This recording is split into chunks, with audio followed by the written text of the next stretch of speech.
There we go. Hello, everyone, and welcome to another episode of Drink and Draw. We are here with the founding fathers, Dave Johnson, Jeff Johnson, and Dan Panocean.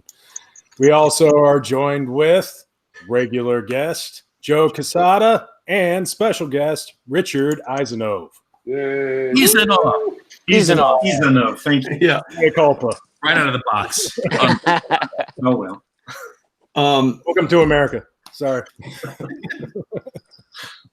So this is our 4th of July special.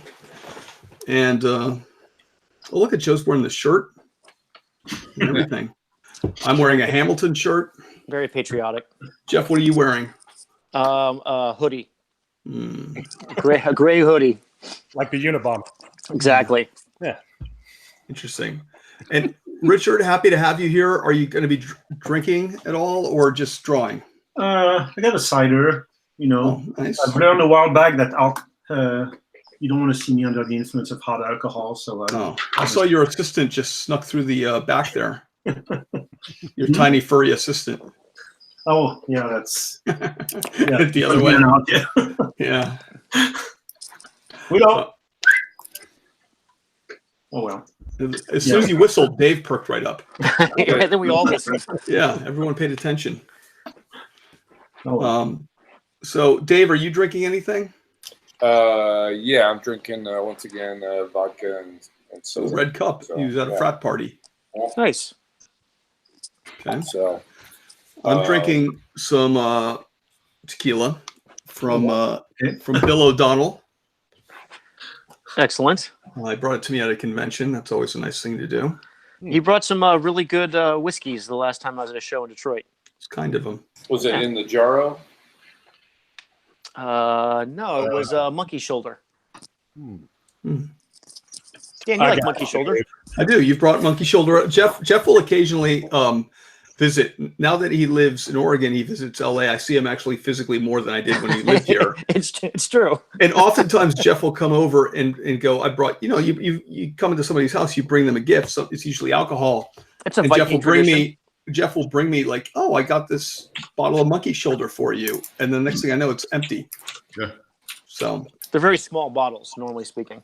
this one was huge, Jeff. And I think I had 2 sips out of it. And you're going, well, that was good. Yeah. Yeah. No, my favorite was that coffee liqueur or something like that. Oh, that one I brought you back from Portland? Yeah, that really went down fast. Yeah, that was done by like 9 a.m. That was We finished that off quickly. That was really good. Yeah. Richard, I make a very mean breakfast if you're ever out in LA. Well, you are in LA, right? I'm in San Francisco now. Oh, you're in San Francisco. Okay. Yeah. Well, I'd love to make you breakfast sometime. I bet you would. Okay. Yeah. It usually involves a sleepover. Yeah. Yeah. Where in San Francisco, Richard? I'm actually in Marin County. Oh, okay. I went to high school in Redwood. Oh, okay. Is that where you are now? Or? No. Now I live in Oregon, but I kind of grew up in the Bay Area. Kinda. No, I lived in LA for 20 years, but I kind of follow my wife wherever she works. Smart. And she got a job here, so I followed her. Were you stalking her before you were married? Yeah. Were you stalking her before you were married? No, I made sure she could make a good living first, yeah.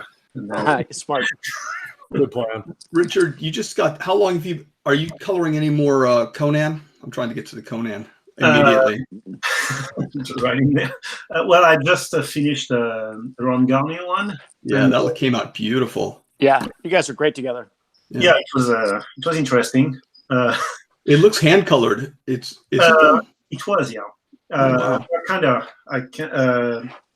I print it on watercolor paper, and then I do sepia tones on it with inks, and then I colorize what I got. Yeah, I can show you. Yeah, I'd love to see that. I mean, Oh, Dan, he's got guitars. what? He's got guitars. Everybody has You can ask him guitars. questions about it. Everyone has guitars, Dan. I have a guitar. I I don't can't see play it. You have a sitar. I have I have no guitars. There's no guitar in Joe's studio right now, which I No like. guitars. It's easier for me to keep track of it. Yep. All right, let's Let's see see what this Richard. looks Wait, like. what's Richard got here? see from that, but it's so pretty much I print in light sepia, and then I do some inks on top of it, also in sepia. So if you work in black, it has tendency to mix with the color and it makes a mess. So I'm using a very light color. I think I can find the file actually. And then after that, I import it and I just colorize like using the values. Yeah, some stuff. it had a beautiful. I mean, it had a very beautiful painterly feel. I'm like, there's no way there's a Photoshop brush that could do that. It felt very French. Mm-hmm. We would say. Well, actually, Is that a compliment, Joe? I never know. Joe, you've worked with Richard, and you've said a lot of kind things about him. Is there any unkind things that come to mind? There's tons of unkind things, but you know, I think we all need to applaud Richard because you know he is here on the show under grievous injury. He actually had a horrible accident. Was it, Richard? A little more than a week ago. Yeah, last Friday, so 10 days ago. Yeah. All right, so he tweeted about it. He was on Facebook and he mentioned it, and I tried to figure out exactly how this accident happened because it involves his car going uphill. That should be impossible. And him hanging off the side of. I don't know, Richard. You want to tell the story? All right. So I was stepping out of my car, and I live on a hill. So I just stepped out and I started walking away, and then the car started sliding down. And so I opened the door, I jumped back in, and I thought, well, maybe I didn't put it in park, and actually it was in park, so I just go, and I force it to make sure that it's there, but it keeps going. And across the street, it actually goes diagonal. I was afraid it would go down and hit all the houses and the cars that were at the bottom. That's why I tried to stop it, but then it started to climb up on the hill on the other side. I said, okay, well, it's losing momentum. Then it actually started climbing, lost momentum, and fell to the side. Because I hadn't closed the door behind me, I got ejected, and my hand, the window was open, so my hand went through that. Whoops! Oh God! Richard, like that, right? I mean, it seems like you're a little. I mean, I'm not going to say it's accident prone, but yeah, I am. Okay. And my foot came out of the seat, landed on the door, and the car landed on top of my foot. So I was sandwiched in the door and my hand was caught under just the side of the car, and there's nobody here. It's a countryside, you know. So I screamed for like 5 minutes. I realize now that I could have just honked, but at the that's terrible. Or if you owned a modern day cell phone, Richard, you could have just said, "Hey Siri." You know? Yeah, I have an iPhone 5, so I've never set up Siri or anything. So yeah, I had to reach it, but it was still in a cup holder, so I just couldn't reach the phone. So I had to pull my hand from underneath the car. At this point, it was totally numb, so I just pulled as far as I could. I dislocated my pinky, just like handling. So I tried to put it back, then it fell back again. So I just put it like that on the floor, and anyway, my knee was being twisted, so I had to lift myself up, or it was really painful. So I put it on the floor and rested on it, and actually started swelling up, and it put it back in place by itself. So here's a picture of the wreck right there. Oh, you got it? Yeah. You guys see that? Let's see. No. Let's see. I'm on you now. I should be sharing screens right now. You see it there? No, it's not. No, you're not sharing screens. All right, hold on. Oh, that's why. Try that. There we go. I guess I should hit share. Oh, good. Oh, wow. Damn. So yeah. Wow. I want to know who the shirtless guy is right here. So you see the little turret there? That's where my house is. Here, zoom in on that Blade Runner style. Yeah. Enhance. Enhance that. Oh, yeah. Yeah. Anyway. By the way, James Franco just called. He wants your life story. He's going to make it into a film. That's the first thing I said to Richard. I'm like, dude, dislocating your fingers. It's like a wimpy way out, man. You got to cut those babies off, you know? Give some time. So yeah, here, who is this dude, Richard? Yeah, who is he? Is there a neighbor? What's going on there? But yeah, that was on the fireman website. They put usually the photos of all the drunken kids that got arrested over the weekend. That guy looks familiar. And it's Jim, my neighbor. I called him because he's he never wears a shirt. It's a weird neighborhood you live in. In Fairfax. It's San Rafael. Hey, Richard, what's your address? But for the house with the towers. Yeah, so it's. But anyway, it took 4 firemen, 2 cops, and my neighbor to lift it up enough for me to be able to extricate my foot. And it was so crowded, they couldn't even reach me. So I had to actually pull my foot myself out of there. Jeez. And I reached for my sandal. And then after that, they took me. It was pretty cool. Then there was morphine, so it was fine. Been here. Wow. 10 days ago. So yeah. Richard also sent me a photo of his hand. Should you show that? A warning to everybody out there. I'm going to share my screen here. If you're squeamish, Jeff, if you're squeamish. I am very squeamish. Let me see it. Turn away. Turn away. All right, hang on a second. Let me see if I can get this screen. I have a blindfold for Jeff. I'm going to have a nightmare. Warnings to everybody, literally everybody out there. Warning you. It's not W safe for work or whatever. All right. There. All right. You guys in that? Oh. That's not that bad. Damn. Yeah. And of course, the first thing it reminded me of was that cover I did years ago. Yeah. Wow, it's almost as if you predicted. Richard, where were you when I needed the photo ref, man? I know. You're stuck under a truck. Yeah, basically. So yeah, that was a real adventure. I finally had a week off too. That was kind of nice. So that's not your drawing. Is that your drawing hand? Yes, it is. Yeah. Oh Jesus! What nightmare. And actually, yeah, I was doing an ad for a Swiss agency, and I had to. I had to actually switch my hours because they start at midnight. With the time change. And I had to put a metal splint on it, and I kind of squeezed it so it wouldn't move. And then after that, I wrapped it up so I was able to move without scratching my screen. And I managed to finish my work. That's dedication. But I kind of screwed up on my head with. I had about a month to do it, and I was waiting for the last minute as usual. So that's typical. Wow. that's we've all done that. All right, so let's see. We got some questions here. Okay. Happy 3rd of July. Thank you. Kazatrends. Independence Day Eve. Yeah, it is. No. Oh, when's what's Dan's clear liquid choice tonight? Dan, what's your clear liquid choice? That's tequila. Excellent. Yeah. Delicious tequila. Someone's asking me when you get a crack at Conan. Didn't you do Conan already? I've done Conan for Dark Horse, but I've never done it. Well, I did it for Marvel when I was really young. So you've done it. You don't need to do it anymore. No, I'm good. I mean, there's plenty of guys that don't care about Conan that are ready to do Conan. Why should I do it? Yeah. It's just all I live for. Well, that's exactly how we think about it. I know. I keep asking Joe, like, what's the who's the editor, and then his phone connection gets all screwy and. I think you do an excellent run on Savage Sword. I'd like to see that. I'd like to do Savage Sword. Yeah. Well, I mean, let's not just 100% say no to it right now, Joe. You just said eh. That's true. Eh is almost a yes in some people's books. Yeah, I'm not editor in chief anymore. It's it's out of your hands. You're barking up the wrong tree. I can't help you here. So I'll tell you, Dan. Hey, Richard, can I ask you a question about? So I saw on your bio that you studied puppetry. Were you going to? Richard? No. I did. I studied animation. I did a lot of claymation. Oh yeah. Sorry, Jeff. Sorry, no puppets for me. But I liked. I studied animation. That was pretty much. Well, I always wanted to do comics, but I didn't know how to get into that. So since there was animation schools, I thought I'll do that. That's close enough.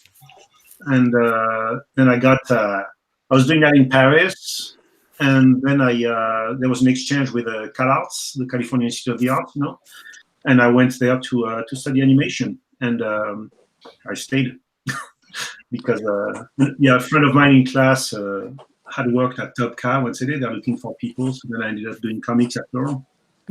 But my love was really I wasn't patient enough to do drawing animation. It was the beginning of 3D. And it was the mid-90s, but I was really into working at Top Cow, right? Top Cow? Top Cow, yeah, that's where I ended up there. I spent 5 years there. But but my whole thing was claymation, and I like the process of it. Jeff was a big claymation guy. Jeff, you couldn't have gotten that any more wrong. Yeah. Listen, I just like to start the conversations off. Right. Hey, Richard, I heard you were a licensed mime in France. Is that? Don't they teach that in high school in France? Yeah. Does We all everyone are. learn mime? It's mandatory, yeah. Yeah. I have a question from the audience. Ooh. I want I you like to that. know if any of you work double up or if you have tried working double up. What does that even mean? Two sizes up, like Jack Kirby I teaches? believe- No, I'm kidding. Obviously, I know what that means. Come on. Yeah. I literally just did. I have. I did that Red Sonja piece for Double Up. Interesting enough, Dan and I were just talking about this yesterday. Yeah. You know, I did a piece that it's not out yet, but Kevin Nolan inked it, and I told Kevin, I said, "Hey, I'm going to try this, Kirby size, double up. Feels like it'll be awesome." You're so happy about it, right? Oh Was my that God! the Namor piece? First of all, I don't draw with a vertical drawing table, but you got to kind of have it vertical to get the top. But it was a huge pain in the ass. And then when Kevin was done inking it, I said, "So what did you think?" He's like, "It was nice to do once." That was it. Jeff is kind of drawing Double Up right now. Yeah. I think he's drawing triple up. There's a double up Dave Johnson behind me, actually. Oh yeah, that's true. Oh, nice. So Oh, Dave, that looks great. Yeah, that was a fun piece. Look at Dave spending so much time. Dan, what are you drawing? I saw a gun there. Is that It's let's see. It's a little bit of Joe? Is that is that Joe? Oh, it's the professional. it's a professional. Oh, right on. Leon? Who's So that? we might get a tutorial today, I hear. It depends on which one you want. You want you, More Dave. than one? We want Dave. I wouldn't mind a Dave tutorial. What are you going to teach, Dave? I was going to teach well, hold on. I got to switch cameras. This will be short and sweet. Oh, that's the type of value we like to give. This won't be worth it. Well, this isn't tutorial and draw. This is just, I can draw. All right. So my tutorial is what I call top-loaded design. What does that mean? Well, when you're doing a montage, I think a tried and true design is what I call top-loaded design. So these are some examples of that. I don't know. Are you going to lock on my screen? It is locked on right now. Okay. So these are all, you'll notice most of the detail is at the top, and it kind of peters out as you go down, which makes it a really strong design sense. It always works. It just never fails. You can have a main figure in the front and then story detail in the back, overlapping and stuff. And it always works. So if you're going to do, there's multiple ways of doing it, but this is just one. And I don't know why it works. It just Do you think it always gives seems it to sort work. of that as the detail starts at the top and it flows down, it gives that sense of direction and weight? I think so. I think when you have a montage and there's no beginning, middle, or end, it's all like just haphazardly thrown on there. It draws the eye in too many places. I actually get a lot of this from movie posters and movie poster designs and stuff like that. But but it just works for me. I think it's a tried and true design thing. So there you go. Yeah. So, And do you try and have the stuff at the top, like that Time Mason one there? Do you have the stuff at the top like fade out or be a lower opacity so that the? well, it depends. There's multiple ways of doing it. It all, the design dictates the elements dictate the design that you're trying to do. I was going to show some failures, But I don't have any. Of other no. Well, I've seen other people. But where would you find those? designs. But I know who's that ever happened. Yeah. But we're trying to keep it positive, and I don't want any hate mail and stuff like that. But Oh, you mean? Oh, of course, of other people's work, Other not people's yours. work. Yeah. Yeah, exactly. Should I leave the room, Dave? Is that what you're saying? Should I just turn off? Nice, No. Dave. No, he's got a list of not to dos on Jeff covers. Yeah. So if you want to do a montage cover, think about the elements and stacking them in a way that it's kind of a top down or a top up. You can also do top up, but it's a little harder to do top up, which is probably why I haven't done it a lot. So that's the end of my easy or whatever.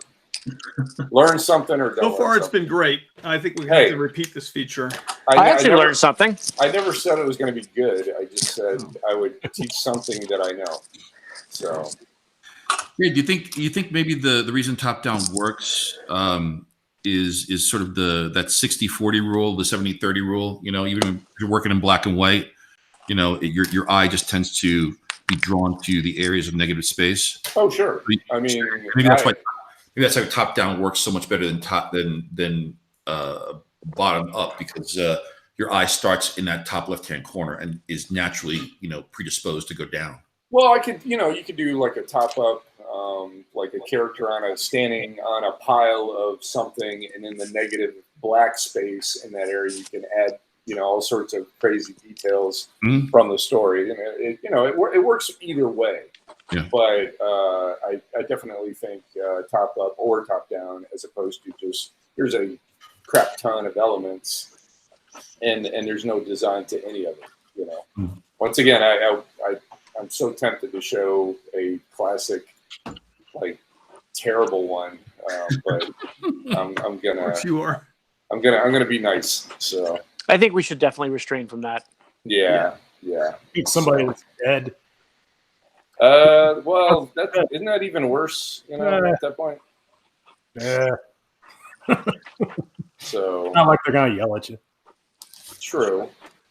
or make fun of somebody that can take it. You know, that's the funnest thing about Jeff. yeah. I'm used to taking it, Ben. You know. I know. All right. Well, I think one of the things one of the reasons that designed theory works so well, Dave, is like the eye is always drawn to the different densities of detail. So if you leave a white space, you will be drawn to it, and if you have it down, that gives you that sense of descending flow. Sure. And for some reason, I can't switch my camera back.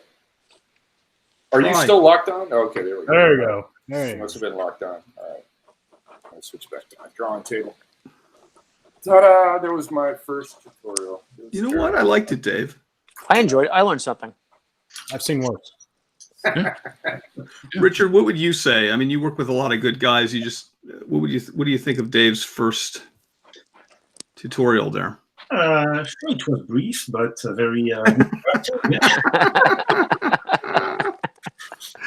Was brief. At least Dave's heart was into it. Yeah. Yeah, yeah. Hey, I never said I was a teacher. Although he kind of made us more curious about what he didn't show than what he showed, but Hey, So that's a good salesman right there. Russ says he always appreciates the shop talk. So there you go. We got a fan. See, Dave, is worth it. What do you say to that, Dave? I love it. Thank you very much, whoever that was. I could tell you love it.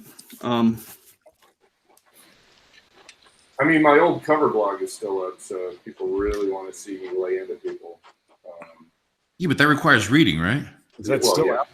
Oh, One of the things that Dave used to do that I always admired is when someone would come to Drink and Draw and ask for his opinion, Dave would really give it to him. Yeah, he really would. Well, don't ask if you can't handle the truth, you know? Yeah, he really would. It is funny to watch different portfolio reviews by different artists at cons. Totally.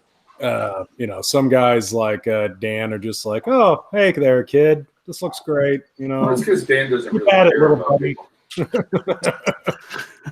But yeah, Dave is ruthless and honest, and it's great. People appreciate honesty. Yeah. I don't know if anyone's ever really enjoyed being reviewed by Dave. No. I've never seen anyone cry. So you haven't? You haven't been Oh. watching. You haven't seen that? No, not at Right, the table. Not at the table. right. Hey, Right, all I know is Dick Giordano gave me a critique when I was 15, and he was brutal. And Oh, yeah? I was a better man for it. So I got a rough one from Julie Schwartz. Oh, yeah? Yeah.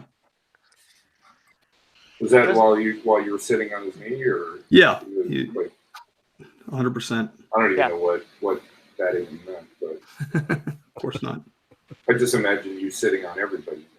That's kind of my MO. Yeah. That's the way I got reviewed. Most people wouldn't want to review me. Isn't that how you got a job at Marvel? Yeah. 100%. Sitting on Joel Schwartz's knee. Yeah. Hey, hey! By the way, Joe, why is Marvel canceling? Vertigo. No, why is Marvel canceling The Walking Dead? I keep hearing about this. It's on CNN. Yeah. That was hilarious. The whole cancellation from Amazon. Yeah, same deal. We got a question for Richard, wanting to know if you ever make process videos and where to find them if you do. Nope. There we go. The answer is a resounding no. Well, where can you find them? I just, I mean, I'm not even proprietary about my stuff. You know, it's too much work.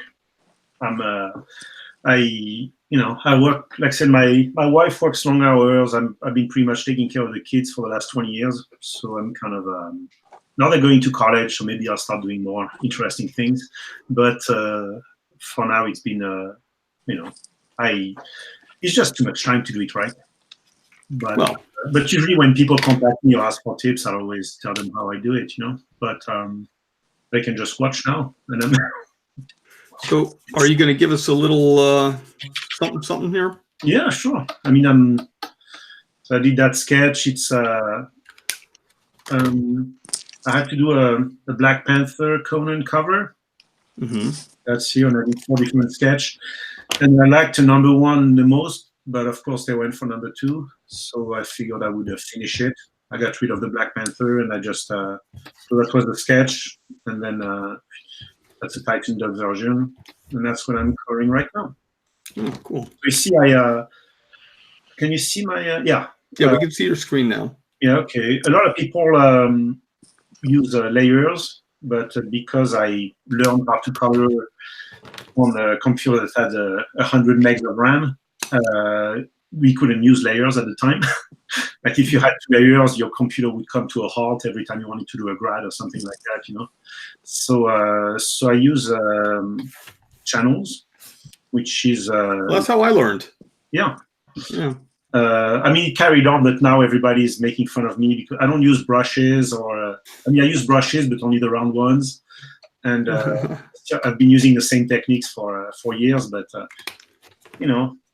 the way I feel about upgrades and all that stuff, it's like, you've learned how to paint with oil, and somebody tells you, no, from now on you have to use acrylics. And I don't think it's fair. So I just stick to what works and what I like. And I also think that if you keep changing your tool, you never really get to master it.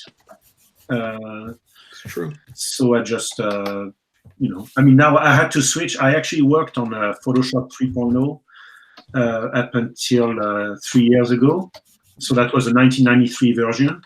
Wait a minute. So how old is your Photoshop? 1993. So that would make it. Holy Christ. But no updates for you. It's the problem is it came on 12 little diskettes, which I transferred to CD. But by now it's the OS doesn't support it anymore. So I had to switch to a PC recently.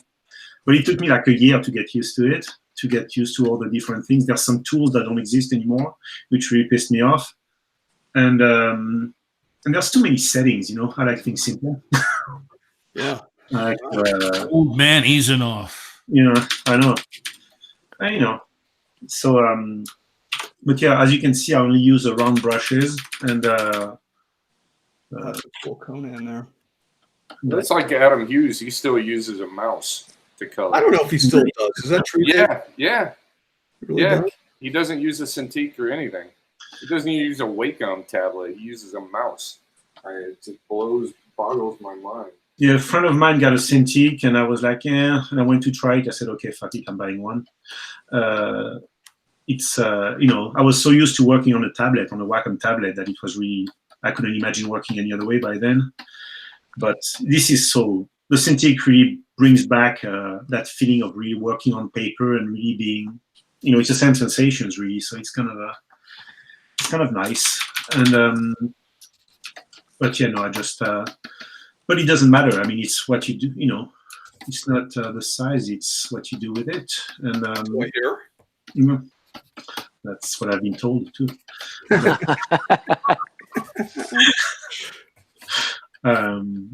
So yeah, we. But yeah, as far as it's kind of funny too, because I always see people.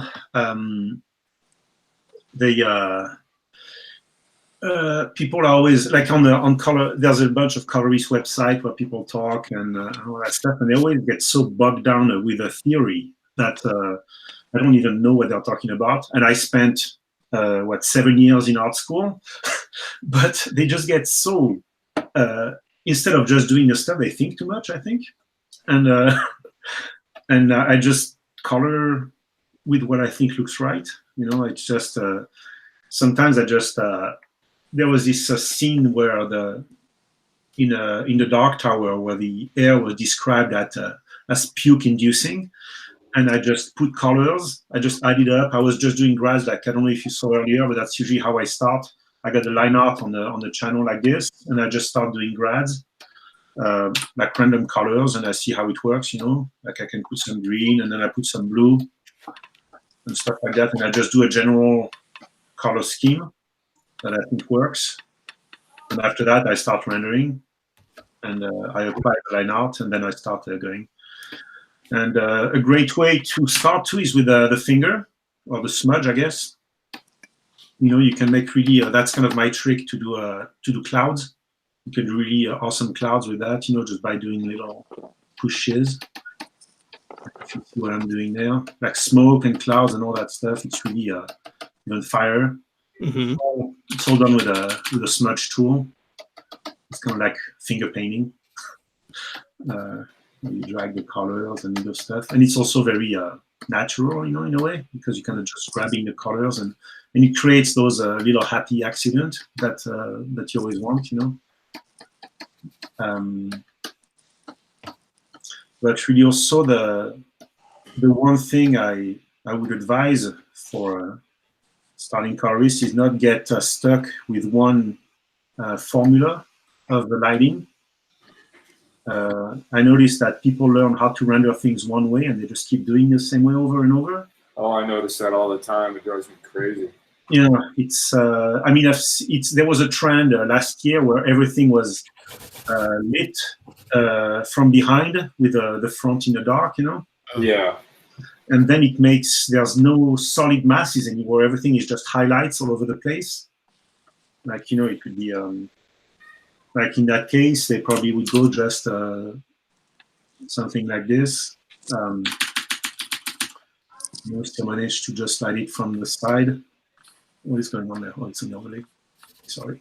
And it's a cool technique, but you can't use it all the time because as far as storytelling goes, you never have a shape to look at, or you don't know what you're supposed to focus on because your main elements are in a shadow. So, like I said, for one cool mood piece, it's good, but if you do that on every single panel, it totally destroys the storytelling. And that's also one thing. It's people don't realize how important the storytelling is as a colorist. You're not just there to fill in the line. You got to really read the story, try to understand what the guy is trying to do, and really complete.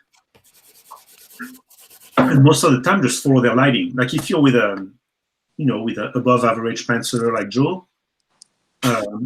Who? What's that again? They usually know their light sources, so all you have to do is kind of work from what they do and accentuate what they do. Well, you're talking about Joe Kubert, right? Yeah, sure. All right. Just making sure. It's a tough crowd. Really great group of guys to hang out with. Anyway, but it's the funny thing about all that is that I actually I went to Top Cow, but I wanted to be a penciler, and because I had, I was even my films were in black and white, because I was really uncertain about my colors, and but when I got there, they were staffed as far as, and I wasn't that good, to be honest, but they had room for colorists, so I just sat down. I had a very basic knowledge of Photoshop, and at the time you worked from guides, so somebody would actually color the thing on a piece of paper, and you just had to kind of emulate it on the computer, because there were like 10 people working on the same book, so everybody had to use kind of the same lighting and color range. So so we all sat in one big room and trying to figure out how to make things work, and that was actually a great creative lab. Like Brian Haberlin, who kind of put the studio together, really he hired people like me that were mostly illustrator or people that knew how to paint, and put them on Photoshop rather than getting Photoshop guys. And so we spent our time trying to reproduce what we liked to do in Paint and apply it to the computer. So and we would steal each other. So since we worked on the cell book, we would each every time somebody would come up with a trick, we would copy it. So it was. I remember I got you to color a advertising piece I did, and man, did that come out good! It's a long time ago. Actually, I think I did. I was thinking about it. We also did like an evolution piece. I think the stuff with David Duchovny. I found. Oh yeah. That's what I was doing. It was a movie poster thing, right? I don't know. Yeah, I remember that. Actually, I'm just realizing my Conan is very similar to yours. So that's there you go. Where is it? I'm gonna look for it then.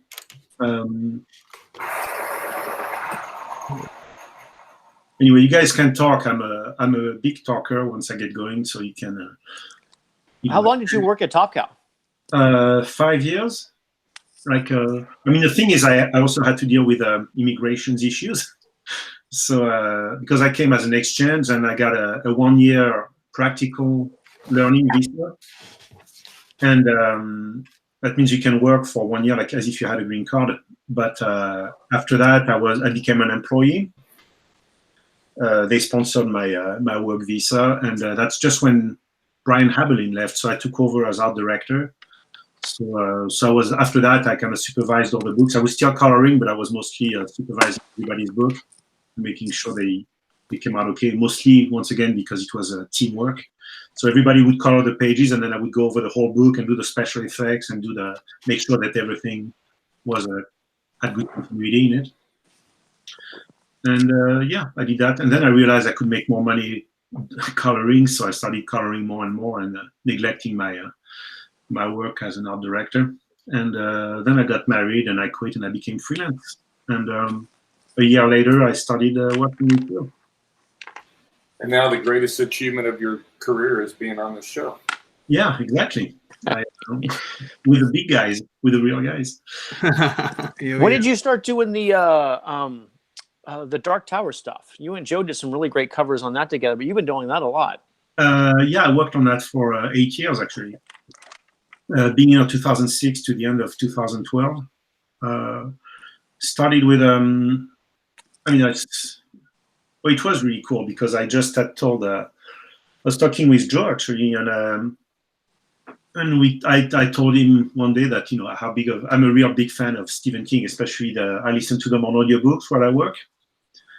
And actually the only one I hadn't read was The Dark Tower because I couldn't get past the first book.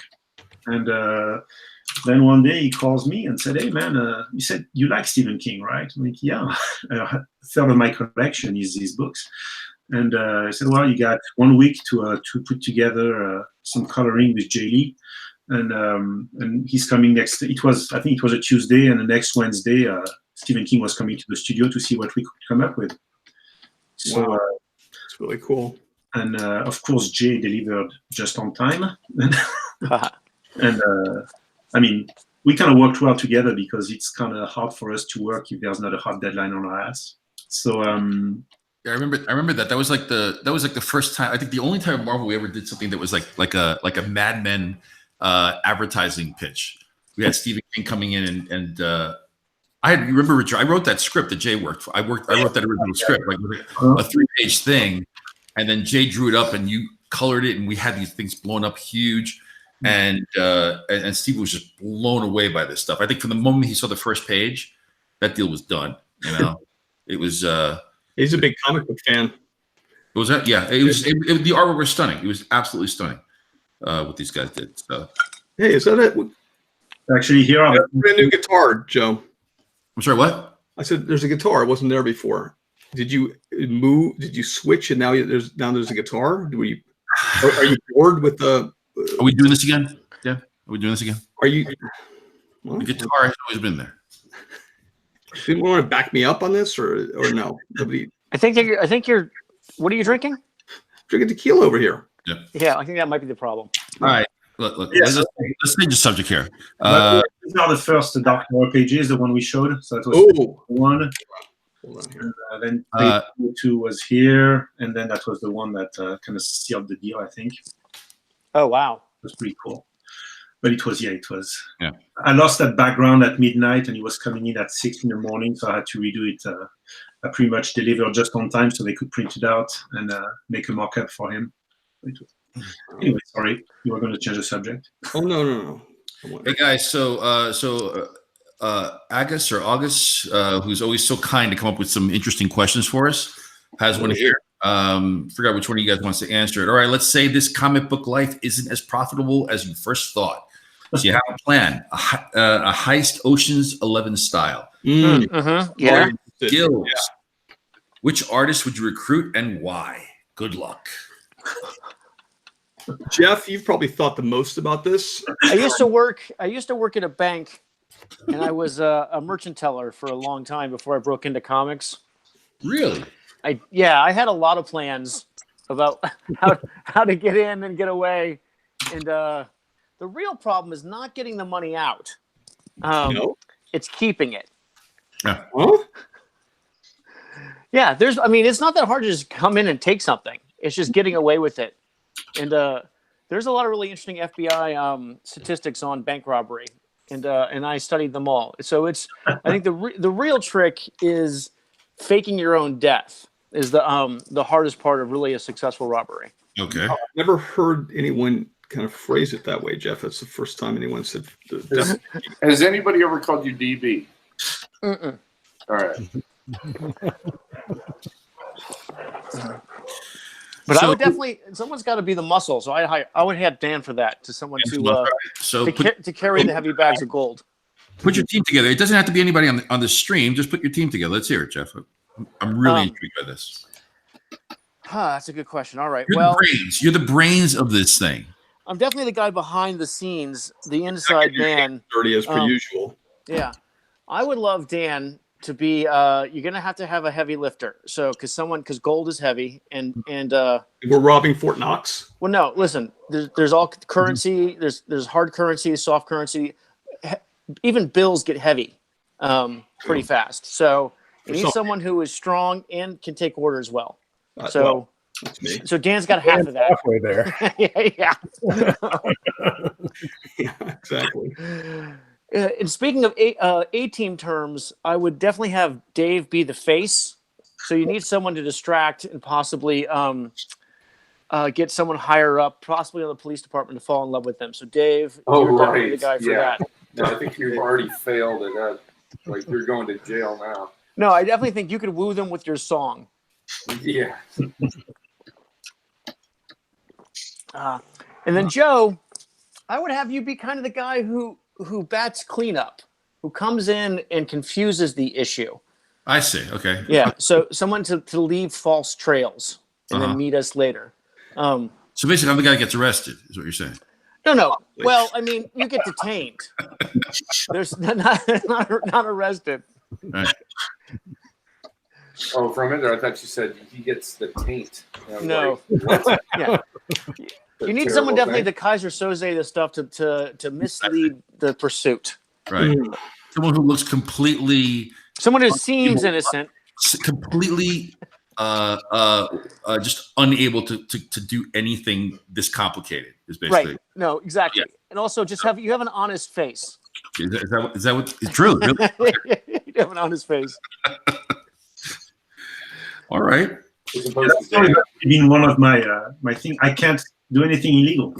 Like if I rob a bank or if I kidnap somebody, everybody's going to know it's me because of my accent. So Yeah, because that's impossible to hide or change. Richard, the thing is, your accent is so thick it sounds fake. People Yeah. just which French accent? It doesn't sound anything like the French. I should emphasize it. Yeah.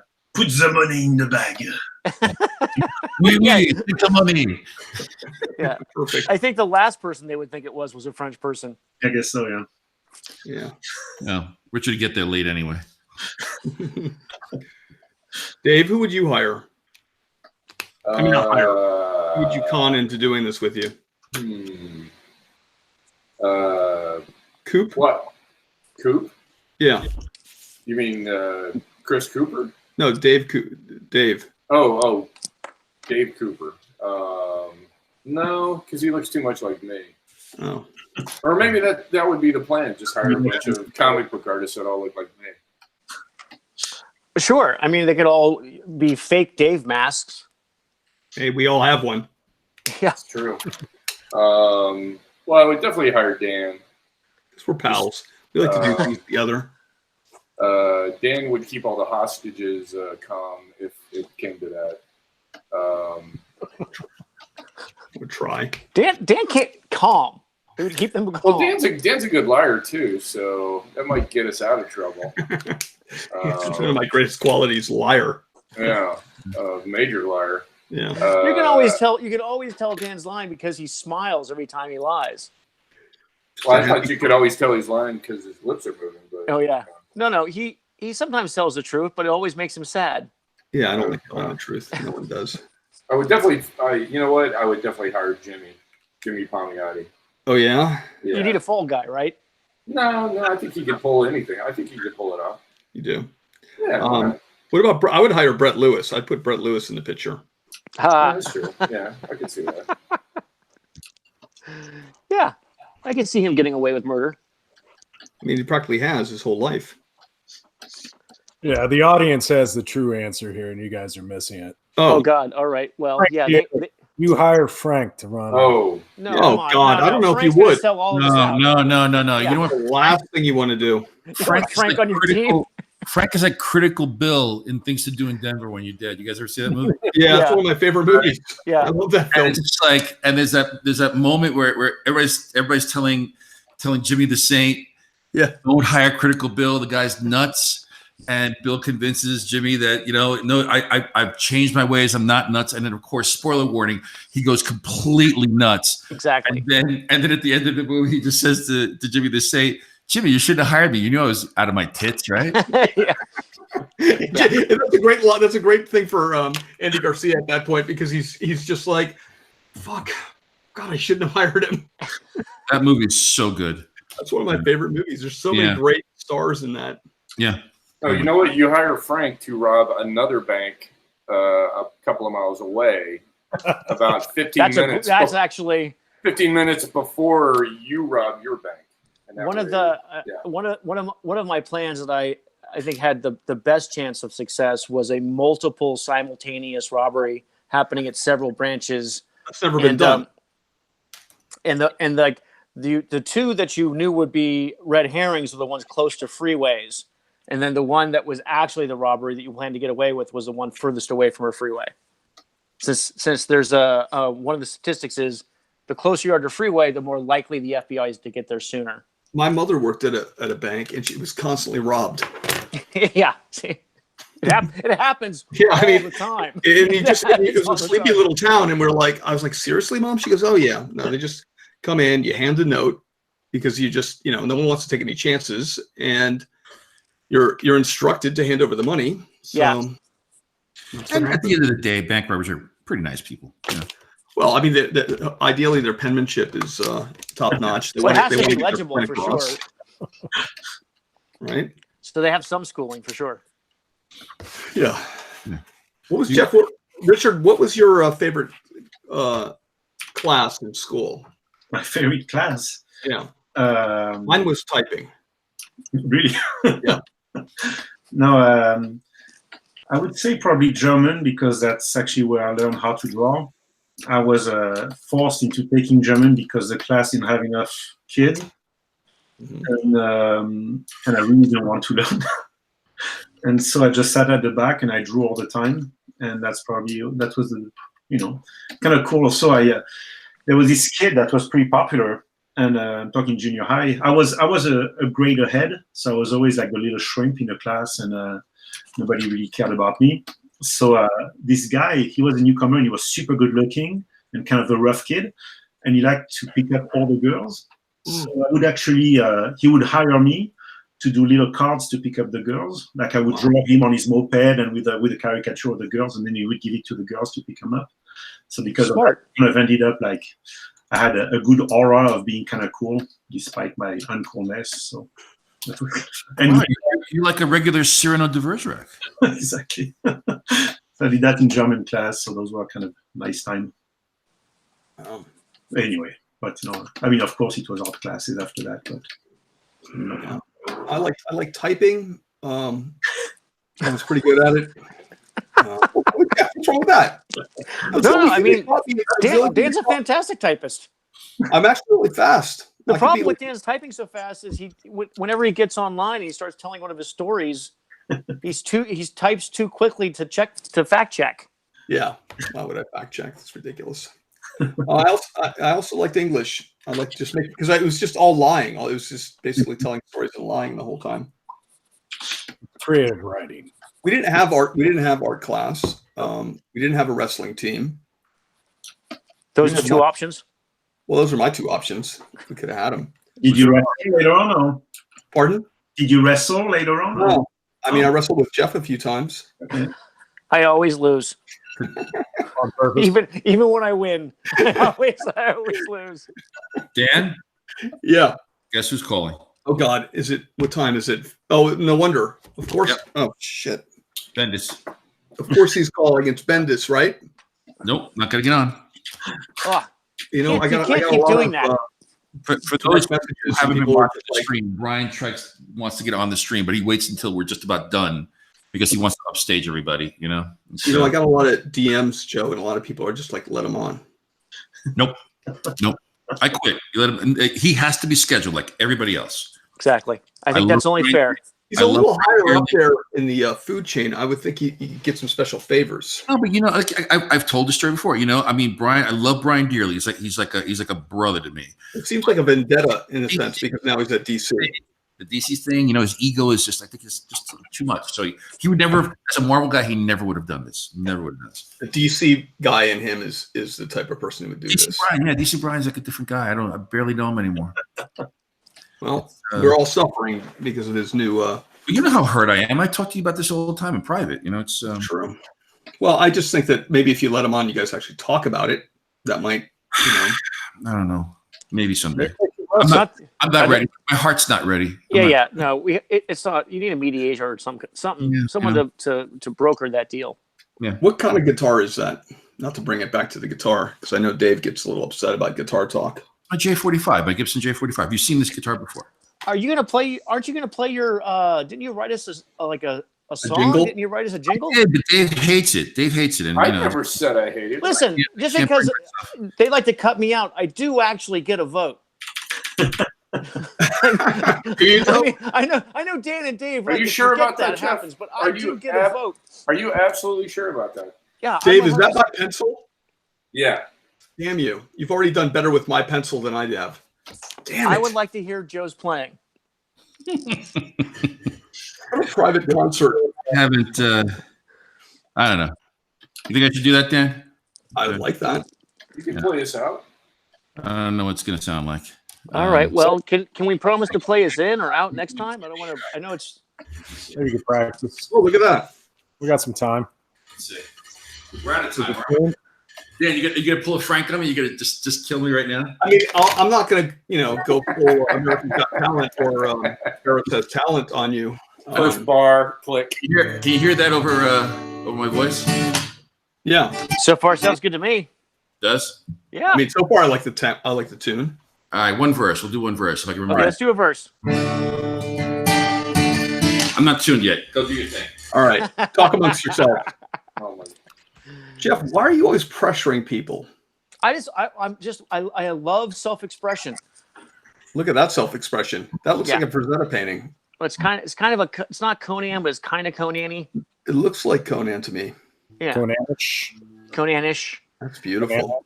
Hey, Richard, do you get a chance to? I know you mostly do covers and stuff. Do you ever do any interior comic book stuff for yourself? For myself, well, I'm actually working Private comics. on some projects now. I'm developing something with Dean White, Cool. the colorist. We've been friends for like 25 years, and he said, let's do something. So you're penciling for someone else to color? Yeah. Oh, right on. Yeah, and, Dean is an amazing colorist. I always loved his work. Yeah. When will we get to see some of that? well, hopefully in the coming year. Right on. And I'm also, I don't know, I want to do something a little bit more artsy-fartsy at one point. Excellent. But more like, I guess, in a European vein, less, not superhero, just like everyday stories type of stuff. Cool. It's like a guy going to the grocery store. Yeah, this type of shit, yeah. No, I look forward to it. Yeah. All right. Jeff, you can relate, right? Yeah. Yeah. All right. You ready for this? Yes, let's Go have for it. How about this? Joe, this is a little unorthodox, but since I control the camera, Right. what if you play and we just have it on Jeff's face, and his face is kind of interpreting the music? James, I'm not going to do. No, I'm not going to do any face dancing for you, Dan. It's not going to happen today. So all right, so look, the reason for this song, we were talking about a theme song for Drink and Draw, and I had to say I don't write country music, but this is a country sort of spoof, and the idea behind it is when you get to the chorus, you have to imagine a drunken bar of artists singing along with this. And I might screw up the words because I haven't done it since this is actually recorded, but I haven't finished it. So can you hear that? Yeah, I can hear great.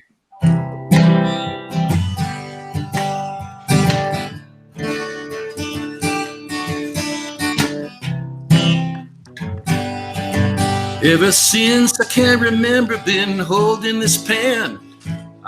See, I've got my words ready.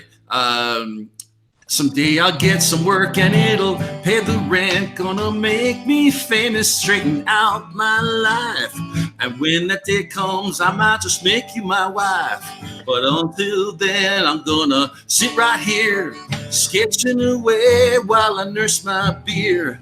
I'm kinda tired of hearing you hem and haw because I love you, baby. But tonight I'm gonna drink and draw. Everybody, drink and draw. Nice. We're sketching, drink and draw. Jaeger bombs and retching. Drink and draw. Can't come home yet, baby, cause all I wanna do is drink and draw.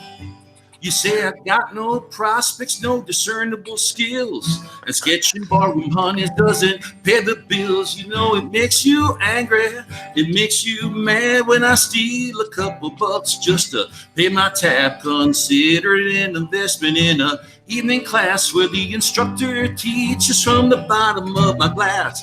I got no time to hear you hem and haw because I love you, baby. But tonight I gotta drink and draw. I love it. Drink and draw. Here sketching. Drink and draw. Kamikazes and wretched.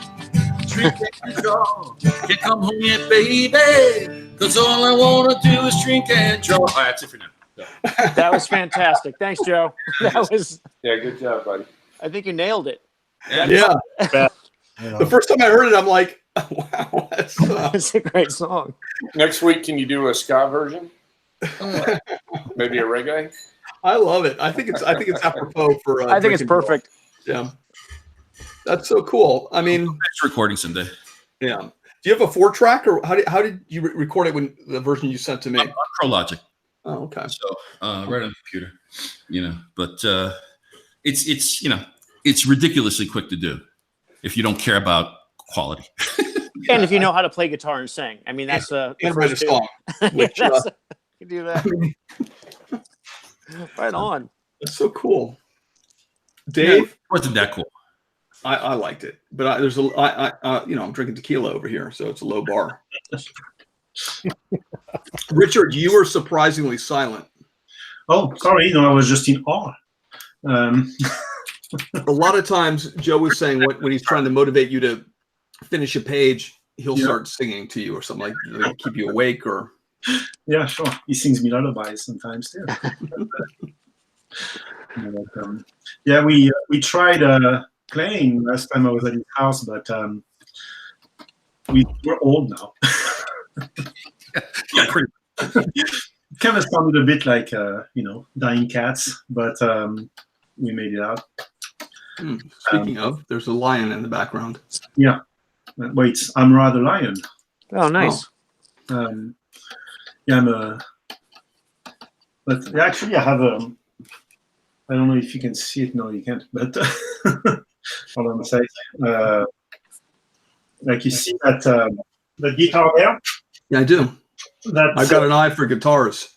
That's actually Sort of. That's a French one by these two brothers that were Luthers in the 70s, and they only made a few ones.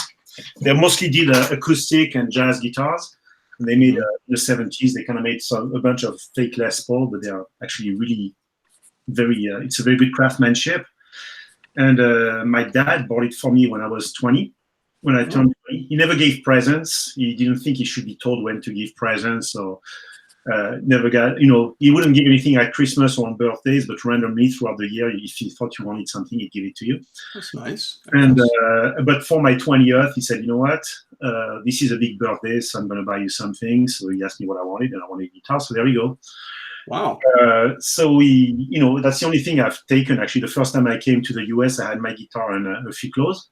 And like, what was it, in 2001, there was a flood at my house, like the water heater exploded, and my guitar was right underneath, so it started seeping through the ceiling, and I was on vacation, of course. And when I came back, that guitar had been soaking through water, pouring on top of it for like 3 days. Everything was rusted, like all the mechanics, everything, all the electronics, all the frets. And I took it to get repaired. And, it actually, the neck was not tweaked or anything like that. So the guy said, okay, I'll do it. I got to send it to my guy. He's pretty good. Said, but he's pretty backed up, so call me back in 6 months. I'm like, yeah, okay. In the meantime, my father dies, so I'm even more important for me to get it fixed. And so after 6 months, I called. I said, oh, the guy was really backed up. Give me like 3-6 months more. I'm like, okay, fine. I call 6 months later. The guy said, oh, yeah, he was a slacker, actually. I had to find somebody else. I'm like, great. So then he gives it to another guy. 6 months later, I call again, and the number has been canceled. The store went under. I'm like, fuck. So Hard to imagine with their management skills. Yeah, right. This is a terrible story. They were mostly a guitar store, and they kind of subcontracted to get the guitar fixed. Yeah. So anyway, I go there, and the store is closed, and there's an American, like an army surplus store next door, and say, yeah, they raised the rent, so the guy had to close down, but he still sells stuff out of all his inventory that he has left. He sells it online. I'm like, okay. And I remembered his name, and so I just typed in, the store was named Crossroads. I typed his name, Crossroads, and boom, I found him online selling his stuff. So I wrote to him saying, well, you might still have my guitar. Hope you do. And 2 weeks go by, and I said, oh yeah, man, I still got it. Come and get it. So I drove to his house in Pasadena, and the guy opens the garage and gives it to me. So what happened is actually the guy who he gave my guitar to got dumped by his wife, became a total junkie, took all the guitars he had to repair, moved into a trailer in the middle of the desert, and pretty much sold the guitars just to sustain his addiction. And so him and another retailer drove in the middle of the desert, find a guy. It was actually, they had to burst the door open of the trailer. The guy was collapsed on the couch, barely moved. And I like that part. He had like 20 guitars, and there was only 2 left, including mine, because it was so messed up that since it was too much work to fix it, to be able to sell it. So it was like the only 2 left was mine and another one. So he gave it to me. He said, well, I think that guitar needs to be back. It's not fixed, but take it back. So it doesn't play, but it's back in your possession. I have my dad's guitar is behind me, and I think it got stepped on one time by my son. My son does a lot of damage, but I don't think it'll ever be quite repaired. I want to send it to Joe, see what he can do with it. Well, you play it. Not very well.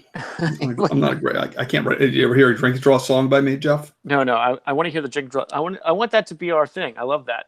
What? Why would? What is that tattoo on his shoulder, Jeff? What's going on Rex. there? Why? He's the king. Oh. Latin. Yeah. Sorry, Dan. Was that too easy? Does that just make too much sense? Well, you rarely see that. It's just so pronounced on the shoulder there. Yeah. I wanted it to be Conan, and then seeing Rex on there kind of. Conan was the king. Yeah, he was, but he wouldn't tattoo that on his shoulder. It's certainly not in Latin. I don't know what it is in Sumerian or Aquilonian. Hyborian. Is that for Simon Rex? Just Rex. He's a DJ, MTV personality. Is that what you're trying to say? Here, let's look at this for a little bit.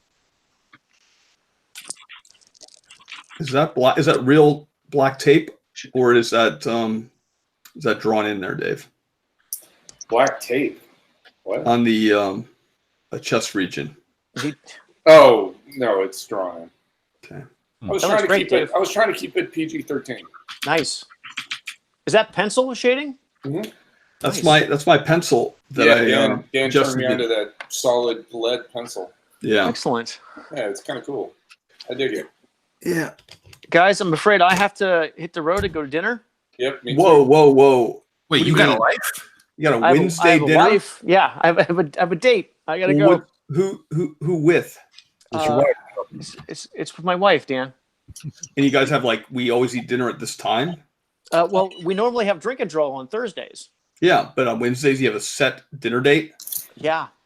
You see, you just had no idea what Jeff does on Wednesdays because we're always Exactly. You never asked. Jeff and I are on the phone early in the morning and early afternoon. You can never get in contact with Jeff past 4 o'clock unless there's a drink and draw. So it is a bit of a mystery to me. Dan, you never call me. We only text back. We do a lot of texting though. Yeah. You consider, but are you Joe, a phone guy, Joe? I can give you a ring. Yeah, but here's the thing, Joe. He's eating all the time, so you Only can't with understand what he's saying. It's like a Pavlovian response to being on the phone with Jeff. I have to be chewing something, ideally like a carrot. Yeah, or, celery, something crunchy. Yeah.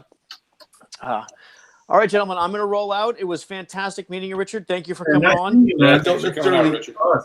Yeah. Bon appetit. All right, thanks, guys. Bye, Jeff. Bye, everyone. Take care. Yeah, Richard, you're all right.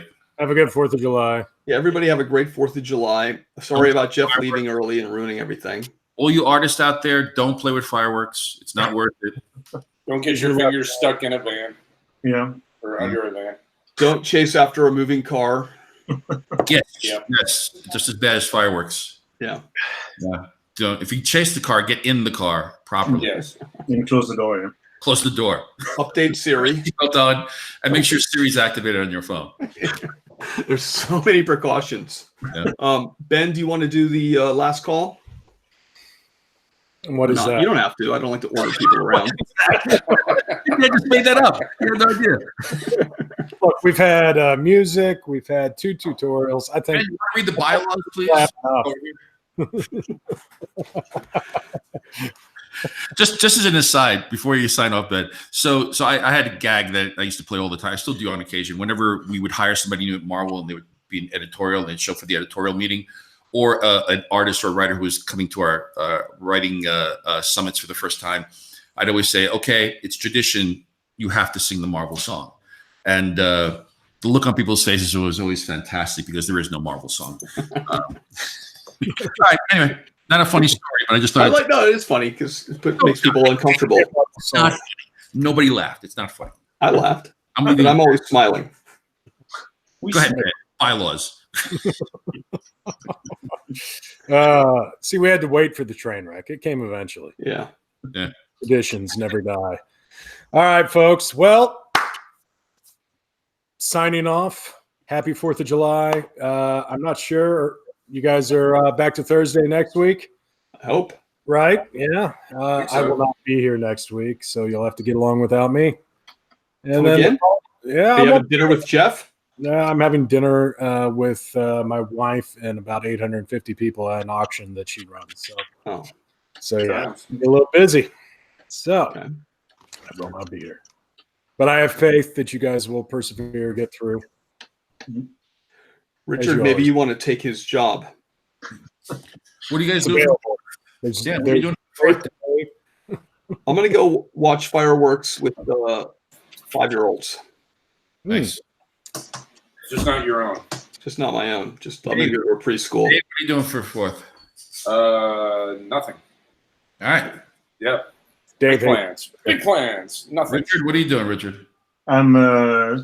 My son is going to Vietnam, so I'm pretty much finishing all the stuff. He's leaving tomorrow. Yeah, he's going to Nam on the 4th of July. So I don't know what that means, but there's a story in there somewhere.